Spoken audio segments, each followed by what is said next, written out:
ओम नमो भगवते वासुदेवाय नमः। जय श्री कृष्ण। हर हर महादेव। आप सभी का स्वागत है आपके अपने चैनल हमारे संस्कार में। आज हम आपके लिए लेकर आए हैं सावन मास में पड़ने वाली पुत्रदा एकादशी और उसके मुहूर्त के बारे में जानकारी। लेकिन उससे पहले आप सभी से निवेदन है कि जो चैनल पर नए हैं चैनल को सब्सक्राइब करें, वीडियो को लाइक करें, ज़्यादा से ज़्यादा शेयर करें, बेल आइकन को भी अवश्य ही दबाएं।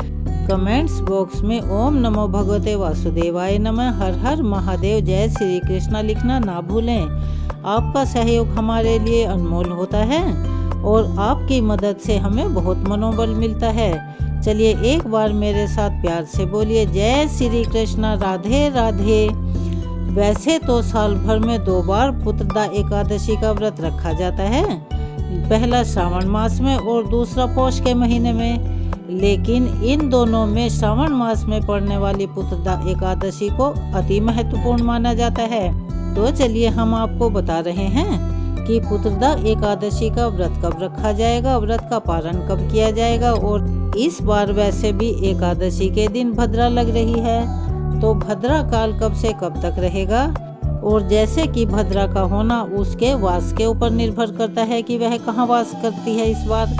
तो भद्रा का वास कहाँ रहेगा यह भी हम आपको अपनी वीडियो में बताएंगे। श्रावण मास की पुत्रदा एकादशी को पवित्रोपन्न एकादशी के नाम से भी जाना जाता है और इस दिन भगवान विष्णु की विशेष पूजा अर्चना करने का विधान है, क्योंकि सभी एकादशियां भगवान विष्णु को ही समर्पित होती हैं। लेकिन अब सावन का महीना है तो इसके साथ ही इस एकादशी पर भगवान शिव की पूजा करने का भी अत्यंत पुण्य लाभ मिलता है, यानी कि अक्षय पुण्य मिलता है। निसंतान महिलाएं या पुरुष यदि इस दिन श्रद्धा भाव से और विश्वास के साथ एकादशी का व्रत रखते हैं तो उन्हें स्वस्थ और दीर्घायु संतान की प्राप्ति होती है।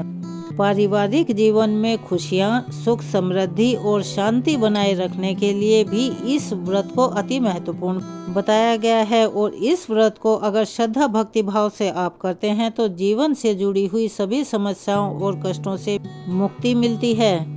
उनके लिए निवारण के लिए भी इस व्रत को रखा जा सकता है। और यह व्रत खास तौर पर उन दंपतियों के लिए यानी कि पति पत्नी के लिए अत्यंत फलदायी माना जाता है जो कि निसंतान हैं और संतान प्राप्ति की कामना रखते हैं। इसके अलावा मोक्ष प्राप्ति की कामना और पापों से मुक्ति पाने के लिए भी इस व्रत को रखा जाता है, जो कि सभी एकादशियों में मान्य है। इस बार सावन शुक्ल एकादशी तिथि प्रारंभ होगी 4 अगस्त दिन सोमवार को सुबह 11:42 से और एकादशी तिथि का समापन होगा अगले दिन 5 अगस्त मंगलवार को दोपहर 1:12 पर। इस बार एकादशी का व्रत 5 अगस्त दिन मंगलवार को रहेगा। सभी गृहस्थजन और इससे जुड़े हुए सभी लोग इसी दिन व्रत रखेंगे। मंगलवार के दिन पूरा दिन व्रत रखने के बाद अगले दिन सुबह व्रत खोला जाएगा, यानी कि व्रत का पारण किया जाएगा। और इस बार सावन महीने का आखिरी मंगला गौरी व्रत भी मंगलवार के दिन ही पड़ेगा, तो आप दोनों व्रत भी एक साथ रख सकते हैं। मंगलवार के दिन ब्रह्म मुहूर्त का समय रहेगा सुबह 4:27 से 5:15 तक। इस दिन प्रातःकाल पूजा का मुहूर्त सुबह 4:41 से 5:45 तक रहने वाला है। शाम की पूजा का मुहूर्त शाम को 7:09 से 8:13 तक रहेगा। राहु काल जिसे बिल्कुल भी शुभ नहीं मानते, उसमें सभी मांगलिक कार्यों के करने की मनाही होती है और जहां तक संभव हो कोई भी उसमें शुभ और मांगलिक कार्य नहीं करना चाहिए। वह दोपहर 3 बजे से 4:30 तक रहेगा। और इस दिन भद्रा सुबह 5:45 से लेकर दोपहर 1:12 तक रहेगी, जिसमें से भी सुबह 11:23 तक भद्रावास स्वर्गलोक में रहेगा और उसके बाद 11:23 से 1:12 तक भद्रा का वास पाताल लोक में रहेगा, क्योंकि इस बार पाताल और स्वर्गलोक में भद्रावास रहेगा। इसीलिए इस बार भद्रा भी पूजा पाठ के लिए अशुभ नहीं मानी जाएगी। द्वादशी तिथि रहेगी 6 अगस्त दिन बुधवार को और इस दिन ब्रह्म मुहूर्त सुबह 4:27 से 5:15 तक रहेगा। सूर्योदय का समय सुबह 6:03 पर होगा और प्रातः काल पूजा मुहूर्त सुबह 4:42 से 5:45 तक रहेगा। शाम की पूजा का मुहूर्त शाम को 7:08 से रात को 8:12 तक रहेगा। राहु काल दोपहर 12 बजे से 1:30 तक रहेगा और इस बार हरिवासर का समय 5 अगस्त दिन मंगलवार को शाम 6:30 पर समाप्त हो जाएगा। हरिवासर के समय आप भगवत गीता का पाठ, भगवान के भजन कीर्तन या मंत्रों का जाप कर सकते हैं। और इस बार पुत्रदा एकादशी व्रत पारण यानी व्रत खोलने का शुभ मुहूर्त रहेगा 6 अगस्त दिन बुधवार को सुबह 5:45 से 8:26 तक। इस चीज का विशेष ध्यान रखें। द्वादशी तिथि 5 अगस्त मंगलवार को दोपहर 1:13 से प्रारंभ होकर 6 अगस्त बुधवार को दोपहर 2:08 पर समाप्त हो जाएगी। इसीलिए व्रत का पारण आपको निर्धारित मुहूर्त के अंदर ही कर लेना होगा। और इस बार पुत्रदा एकादशी में विशेष मनोकामना की पूर्ति के लिए, चाहे वह संतान प्राप्ति की कामना हो या आपकी कोई अन्य कामना हो, उसकी कामना की पूर्ति के लिए आपको भगवान श्री कृष्ण की पूजा भी अवश्य ही करनी चाहिए।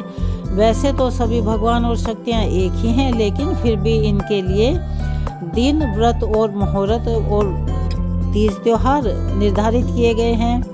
तो इस दिन संतान से जुड़ी समस्याओं के निवारण के लिए या संतान सुख प्राप्त करने के लिए आप बाल गोपाल मंत्र या संतान गोपाल मंत्र का जाप कर सकते हैं। उसके करने से बहुत ही शुभ फल प्राप्त होते हैं और आपकी मनोकामना अतिशीघ्र पूरी होती है।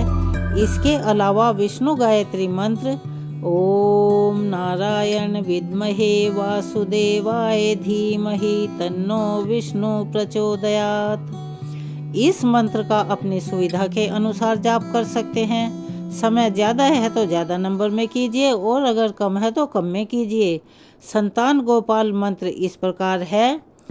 देवकी सुत गोविंद वासुदेव जगतपतये देहि मे तनयम कृष्णम त्वामहं शरणं गतः। इस मंत्र के जाप के साथ ही आप भगवान श्री कृष्ण को लड्डू गोपाल जी को माखन मिश्री का भोग अवश्य ही लगाएं, जिसमें तुलसी का पत्ता अवश्य हो। और लड्डू गोपाल जी को इस दिन नई पोशाक भी पहनाएं और उनके लिए कोई खेल खिलौना भी अवश्य ही लेकर आएं और अपनी मनोकामना की पूर्ति के लिए उनसे सच्चे मन से प्रार्थना करें और उनसे पूजा करने के बाद माफी भी अवश्य ही मांगे। क्षमा प्रार्थना करना किसी भी व्रत में और पूजा के बाद अति आवश्यक होता है, क्योंकि अगर हमारे द्वारा कोई अजाने अनजाने में भूल हो गई हो तो भगवान हमारी क्षमा प्रार्थना से उसे माफ कर देते हैं। तो यह थी आज पुत्रदा एकादशी के बारे में जानकारी। आपको कैसी लगी अपनी राय कमेंट्स बॉक्स में अवश्य ही लिखें। जो चैनल पर नए हैं वो चैनल को सब्सक्राइब करें, वीडियो को लाइक करें, ज़्यादा से ज़्यादा शेयर करें, बेल आइकन को भी अवश्य ही दबाएं। कमेंट्स बॉक्स में ओम नमो भगवते वासुदेवाय नमः, जय श्री कृष्ण, हर हर महादेव लिखना ना भूलें। चलिए मिलते हैं अगली वीडियो में और नई जानकारी के साथ। तब तक के लिए धन्यवाद।